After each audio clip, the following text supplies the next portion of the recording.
Yeah, yeah. Le temps m'a bien appris que les héros d'aujourd'hui ne sont pas ceux qui étaient forts hier. Mesdames, Mesdemoiselles et Messieurs, chers amis chrétiens, chers téléspectateurs, vous qui nous suivez de partout le monde, bonsoir et bienvenue à votre émission. Aujourd'hui, comme toujours, nous débattons des thèmes relatifs à la vie chrétienne. Et aujourd'hui, nous serons tentés de poser une question, du moins plusieurs questions, à un homme de Dieu qui est en face de nous, que je préfère taire le nom pour le moment. Et pour mener à bien cette émission, mesdames et messieurs, je ne suis pas seul, je suis avec ma consoeur Eska Dolski. Bonsoir Eska. Bonsoir. Bienvenue sur ce plateau. Alors, mesdames et messieurs, nous avons remarqué quelque chose dans le corps du Christ, dans l'église ici en Côte d'Ivoire, et ça se constate également partout dans le monde. Nous remarquons que dans nos églises, les fidèles quittent les églises sous prétexte que les pasteurs demandent des offrandes avant chaque prière. Donc, nous sommes tentés de poser la question de savoir, est-il normal d'exiger une offrande avant toute prière? Et pour cette question, nous avons invité l'homme de Dieu qui n'est plus à présenter, qui est tout simplement le prophète des nations, le révérend prophète des nations, Dolski Jores Yoro. Alors, voici les questions posées. Elles ne sont pas nombreuses, mais de ces questions sortiront beaucoup d'explications. Nous ressortons ici, dans cette émission, ce qui se dit bas. Et nous voulons éclairer l'opinion publique. Mesdames et messieurs, cette émission, c'est dans l'objectif de vous éclairer et de vous édifier. Cependant, nous allons nous adresser maintenant à notre papa, le prophète Dolski, qui va nous répondre et qui va nous donner des explications concernant nos différentes et vos différentes préoccupations. Papa, nous vous écoutons. Sois béni, évangéliste Frédéric Kakou.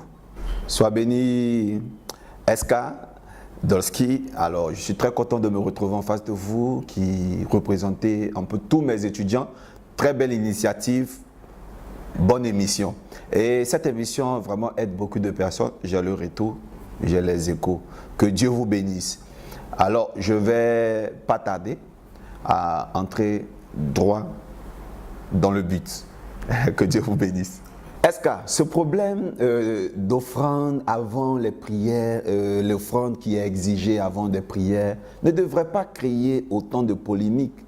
Mais l'argent, vous le savez, l'argent a toujours été comme ça dans la société, a toujours créé des problèmes dans la société. Alors, je dirais que ce phénomène d'offrande exigée avant une prière ne date pas d'aujourd'hui, mais est dû pour ma part essentiellement à une chose que je pense être la base du problème, c'est la confiance. Je dirais la confiance en deux points. Le premier point, c'est le point A.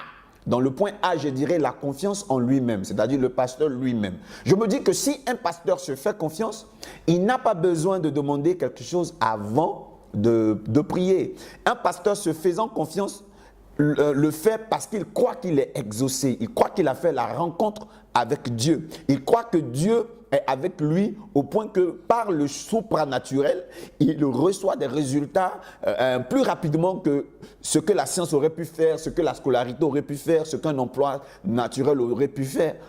L'homme de Dieu est le canal de Dieu, donc a la capacité d'aider des personnes à retrouver leurs problèmes avec ou sans argent. La question que je me poserai, c'est combien on demande à un mort pour qu'il ressuscite?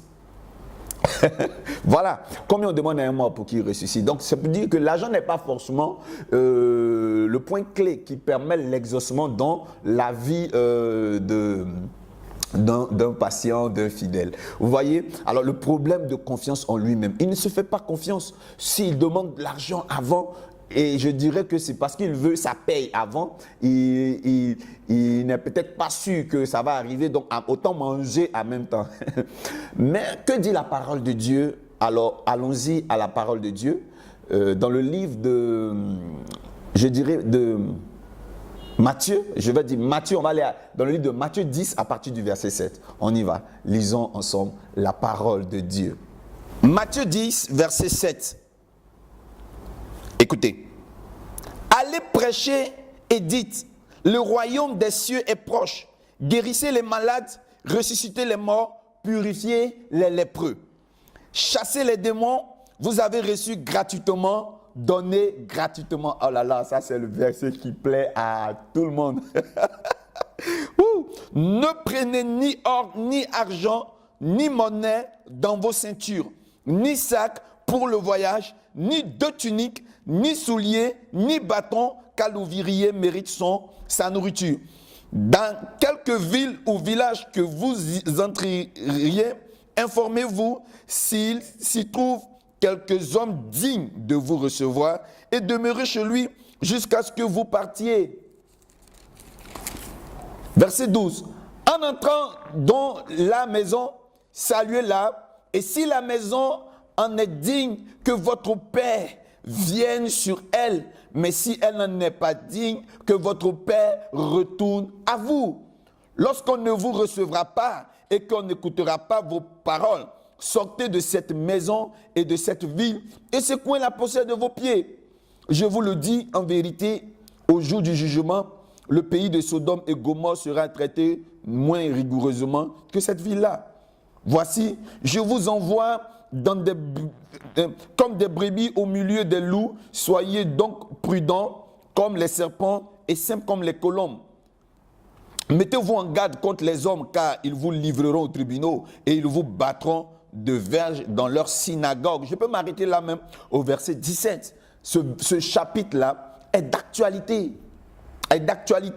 Alors, vous pourrez lire chez vous à la maison Matthieu 10, verset 1 jusqu'à 20. Ça va vous faire du bien. Ça va vous faire du bien. Donc, à partir de ce texte-là, je pourrai répondre à tous ceux qui nous écoutent.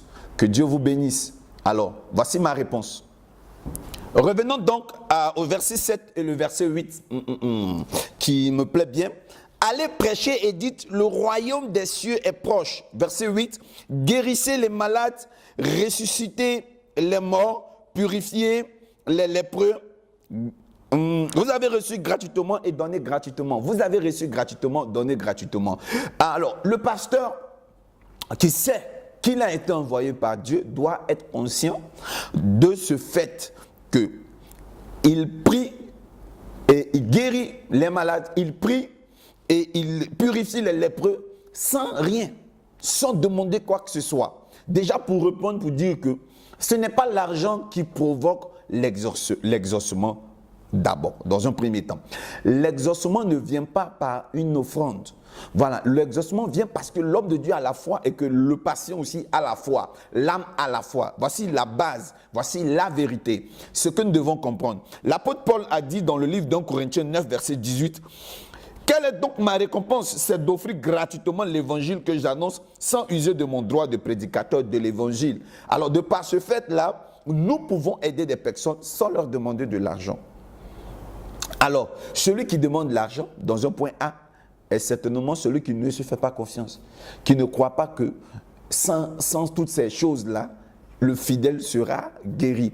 Ou du moins, pour dire la vérité, la Bible dit que l'ouvrier mérite sa nourriture, l'ouvrier mérite son salaire. Et donc, du coup, il a la conscience que le salaire qu'il recevra doit venir d'un plan volontaire du fidèle. Il en est conscient, mais comme il n'en est pas sûr, il préfère prendre son argent en même temps. Donc, c'est un manque de confiance en lui-même. Et déjà, en répondant comme ça, je suis en train de faire la transition avec mon point B. Alors, que Dieu vous bénisse. Donc, je vais aller très rapidement au point B, ce qui va nous permettre d'équilibrer, de bien peaufiner ma réponse. Que Dieu vous bénisse. Alors, on dira le point B. Alors, le point B est la confiance aux fidèles. Vous voyez, si aujourd'hui beaucoup d'hommes de Dieu se sentent obligés de demander l'argent avant de prier, ils ne font plus confiance aux fidèles. Vous savez, lisons très bien le passage, lisons bien les passages bibliques. Quand nous arrivons au verset 11, la Bible dit, dans quelques villes ou villages que vous entrerez, informez-vous s'il s'y trouve quelques hommes dignes de vous recevoir et demeurez chez lui jusqu'à ce que vous partiez. En entrant dans la maison, saluez-la, et si la maison est digne, que votre Père vienne sur elle. Mais si elle n'est pas digne, que votre Père retourne à vous. Vous savez, moi ce qui m'intéresse, c'est chercher une maison qui est digne de vous recevoir. Ça me rappelle l'histoire du prophète Élie. Lorsqu'il était au bord du torrent de Kérit, pendant la famine, Dieu lui dit, c'est fini la saison où tu es nourri par les corbeaux gratuitement. Va dans tel village, j'ai demandé à une femme de te nourrir. Mais lorsque nous lisons strophe par strophe, nous remarquons que lorsque le prophète Élie est arrivé dans cette ville, il n'a pas trouvé une femme prompte à l'aider.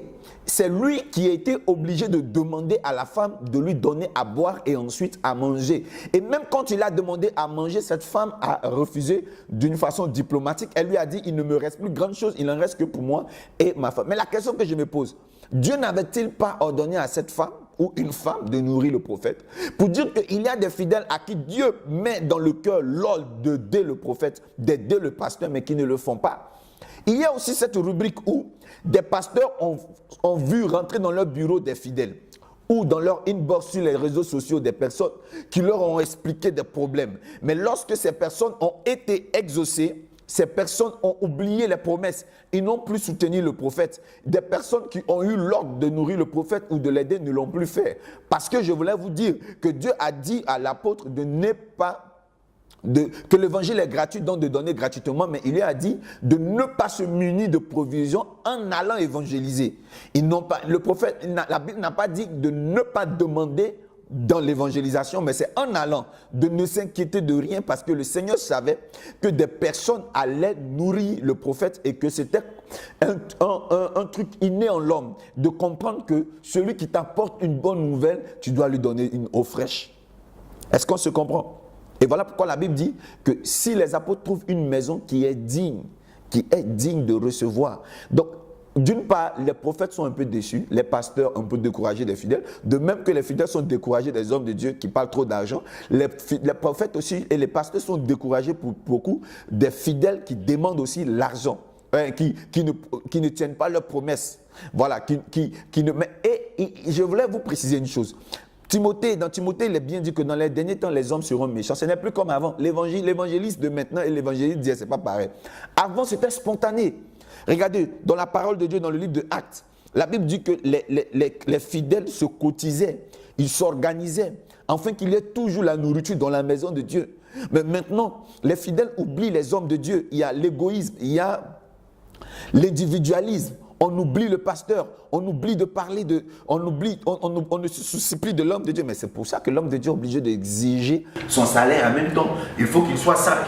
Regardez les réceptions payantes. Si toutes ces organisations financières sont mises avant d'entrer chez l'homme de Dieu, si ces organisations sont mises, c'est parce qu'il faut organiser l'église.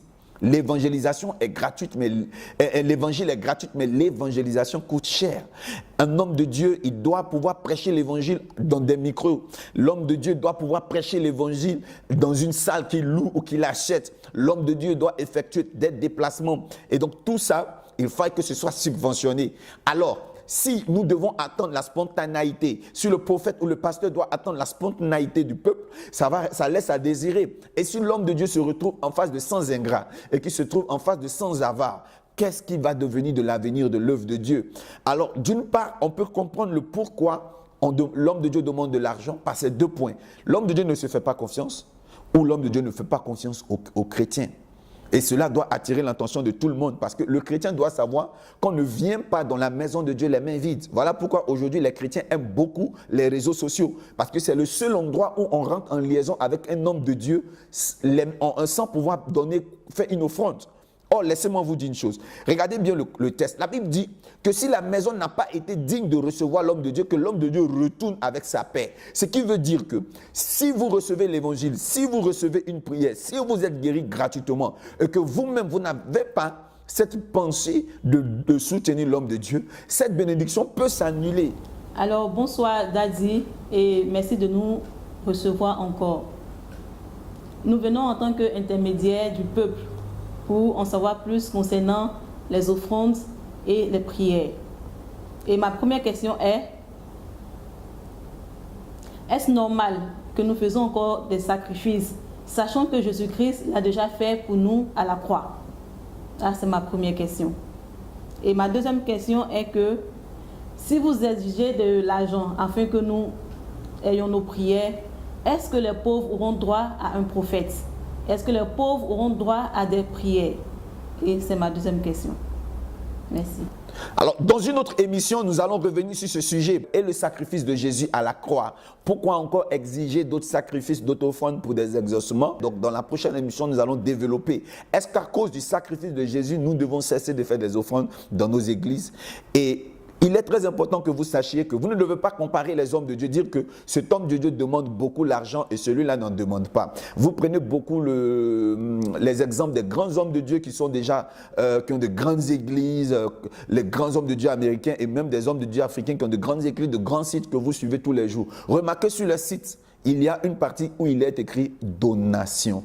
Donc, même si à la chair, ils ne disent pas envoyer de l'argent comme au vent des enchères, ils n'écrivent pas venez donner, venez donner, venez donner. Ils ont des façons subtiles de prendre l'argent avec vous. Et il est très important que vous le sachiez. Vraiment, pour la prochaine fois, prochaine émission sera très attendue de tout le monde. SK, merci, soyez bénis. Évangéliste Kakou, sois béni et à très bientôt. Nous allons nous arrêter ici avec votre permission pour préparer la prochaine émission questions-réponses du peuple de Dieu. Soyez bénis, à très bientôt. Bye. Nous voici déjà au thème de notre entretien. C'est vrai que nous allons continuer cette émission une prochaine fois, mais déjà nous pouvons dire que nous avons été déjà rassurés et nous avons écouté les explications du révérend Dolski et nous en sommes déjà satisfaits. N'est-ce pas, Eska? Oui, et je crois que ça a été vraiment une écoute très enrichissante. Et j'espère que vous avez été satisfait de ce que l'homme de Dieu vient de dire. Merci pour l'écoute. Cependant, chers téléspectateurs, chers amis chrétiens bien-aimés en Christ, nous vous disons au revoir et d'ici là, que Dieu vous bénisse.